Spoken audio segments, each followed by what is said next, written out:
Friends, welcome back to the Meenu's kitchen. Basic to advance cake classes में आप सबका स्वागत है। आज का जो एपिसोड है ये है एपिसोड नंबर 5, जहाँ पे मैं आपको सिखाऊंगी जब स्पॉन्ज हम बेक कर लेते हैं तो उसका सबसे मुश्किल पार्ट है उसकी लेयरिंग करना।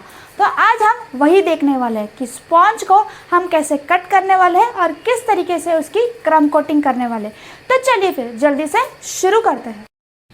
तो दोस्तों, जब हम केक को ओवन में से निकालते हैं तो टिन में ही आपको 10 से 15 मिनट के लिए छोड़ देना है। उसके बाद ही आपको डीमोल्ड करना है। उसके बाद जब हम केक की लेयर में कट करेंगे तो सबसे पहले आपको ध्यान रखना है जो ऊपर की लेयर होती है पतली वाली, बस आपको वो उसे कट करके हटा देना है। ध्यान रखिएगा, सिर्फ ऊपर की पतली लेयर को हम सबसे पहले अलग करेंगे इस तरीके से। फिर उसके बाद हम मेन जो लेयरिंग होती है कट करने की वो हम स्टार्ट करेंगे। तो नाइफ़ को आपको अप और डाउन करते हुए आगे सरकाते जाना है और इस तरीके से आपकी जो केक की लेयर है वो कट होगी। आपको ज़्यादा प्रेशर नहीं लगाना है, बस अप और डाउन करते हुए अगर आप करेंगे और आगे सरकाएंगे नाइफ़ को तो आपका केक की जो स्लाइस है वो एकदम परफेक्ट कट होगी। उसमें से ज़्यादा क्रम्स भी नहीं निकलेंगे और ये ना कम या ज़्यादा में कट होगा, बिल्कुल लेवल में इस तरीके से कट हो जाएगा।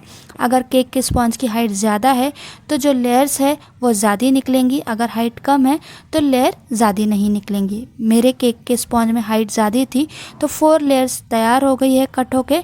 अगर हाइट कम रहेगी तो उससे कम निकलेगी। तो अब हम करते हैं क्रम कोटिंग।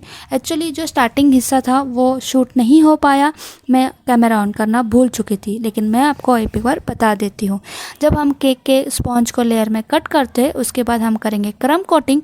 तो मैंने उसके लिए सबसे पहला लिया है केक का बोर्ड, उस पर थोड़ी सी क्रीम लगाएंगे, फिर केक के स्पॉन्ज की स्लाइस रखेंगे और उस पर हम डालेंगे शुगर सिरप और फिर हम लगाएंगे क्रीम। तो आप चाहो तो यहाँ पे नाइफ़ की हेल्प से भी लगा सकते हो या फिर आप पाइपिंग बैग का भी यूज़ कर सकते हो। अगर आप स्टार्टिंग में सीख रहे हो और आपको नाइफ़ से नहीं जम रहा है तो आप पाइपिंग बैग से कीजिएगा, काफ़ी इजी हो जाता है और फटाफट से भी हो जाता है। उसके बाद हम लगाएंगे क्रश फ्लेवर के लिए। तो कस्टमर को जो फ्लेवर चाहिए वो क्रश आप यहाँ पे यूज़ कीजिएगा, जैसे मैंगो, पाइनएप्पल, स्ट्रॉबेरी, वो आप यूज़ कर लीजिएगा। फिर हम इसी स्टेप को रिपीट करेंगे। हम रखेंगे स्पॉन्ज की लेयर, फिर हम डालेंगे शुगर सिरप और फिर हम लगाएंगे क्रीम और क्रश। तो ये हमें रिपीट करना है।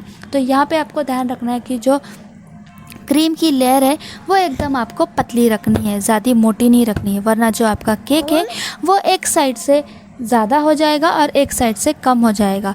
तो इसलिए आपको यहाँ पे जो लेयर है क्रीम की वो एकदम पतली रखनी है। और इसी तरीके से हम सारे लेयर्स कंप्लीट कर लेंगे और जो लास्ट लेयर होगी उस पर सिर्फ होगा शुगर सिरप और क्रीम होगी, क्योंकि ये हमारा लास्ट है। उसके बाद हम आइसिंग करने वाले हैं। अब हम साइड से भी कर लेते हैं क्रम कोटिंग और जो एक्स्ट्रा क्रीम रहेगा वो हम निकाल लेंगे और फिर इसे रख देंगे फ्रिज में। हम रखेंगे फ्रीज़र में, इसे ठंडा होने के लिए फ्रीज़र में रखेंगे तो क्रीम जो है वो एकदम अच्छे से और फटाफट से सेट हो जाती है दोस्तों। तो आप फ्रीज़र में रख दीजिएगा। तो देखिए मैंने यहाँ पे आधे घंटे के लिए इसे फ्रीज़र में रख दी थी एक्स्ट्रा क्रीम निकाल के। उसके बाद हम इसकी कर लेंगे आइसिंग। तो ये एपिसोड था जहाँ पे मैंने आपको क्रम कोटिंग सिखाया है। और भी वीडियोस मैंने अपलोड किए, जाके ज़रूर चेक कर लीजिएगा। तो चलिए मिलते हैं, बाय बाय।